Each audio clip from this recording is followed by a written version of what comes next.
جناب ہاروت و ماروت علیہ السلام یہ اللہ کے فرشتے یہ دنیا میں آ جاتے ہیں اور لوگ ان کو جادوگر سمجھ کے ان کے پاس آتے ہیں، ان سے جادو سیکھتے ہیں۔ یہ دو فرشتے تھے۔ عذاب اللہ رب العالمین نے اور ایک فتنہ، ایک آزمائش ان کے اوپر ڈالی گئی تاکہ آنے والے لوگوں کو اس سے جو ہے وہ روشنی ملے، آنے والے لوگوں کو اس سے معلومات ہو جائے کہ جادو یہ سراسر کفر ہے۔ جناب سلیمان علیہ السلام کے زمانے میں یہ واقعہ پیش آتا ہے اور لوگ ان کے پاس آ کے جادو سیکھتے ہیں۔ یہ انہیں بارہا کہتے کہ لوگوں ہم ایک فتنے میں ہیں، ہم آزمائش میں ہیں۔ اللہ رب العالمین نے اس بات کا ذکر فرمایا، وما انزل علی الملکین ببابیل ہاروت و ماروت وما يعلمان من احد حتى یقولا انما نحن فتنہ فلا تکفر۔ کہتے ہیں کہ ہم تو آزمائش میں ہیں، تم لوگ اس بات کو سمجھو اور تم کفر میں نہ پڑو۔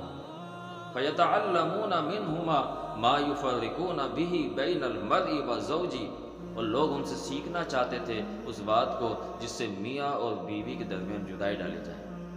آج بھی جادو کے ذریعے اسی بات کو عمل میں لایا جاتا ہے کہ دو خاندانوں کے درمیان جدائی ڈل جائے، میاں بیوی کے درمیان جدائی ہو جائے، نفرتیں پھیل جائیں اور دشمنیاں بڑھائی جائیں اور دوسرے سامنے والے کو نقصان پہنچایا جائے، اس کی مالی نقصان، اس کو جانی نقصان، اس کو اولاد کے حوالے سے نقصان پہنچایا جائے اور اپنی بھڑاس، اپنی دشمنی اس جادو کے زور پہ نکالی جاتی ہے۔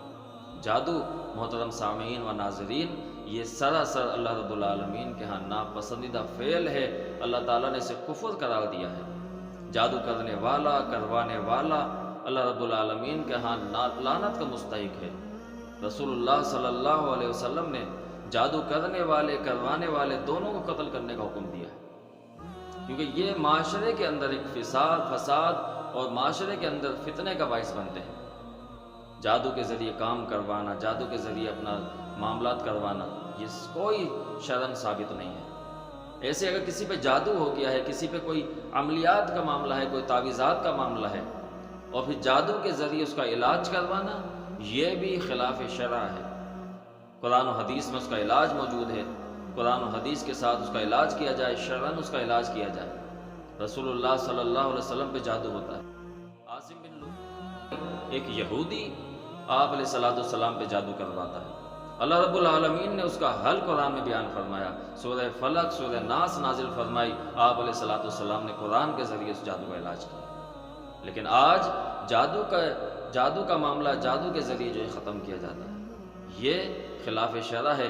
کرنے والا، کروانے والا دونوں اللہ رب العالمین کی رحمت سے دور ہیں، اللہ کی طرف سے لعنت کے مستحق ہیں۔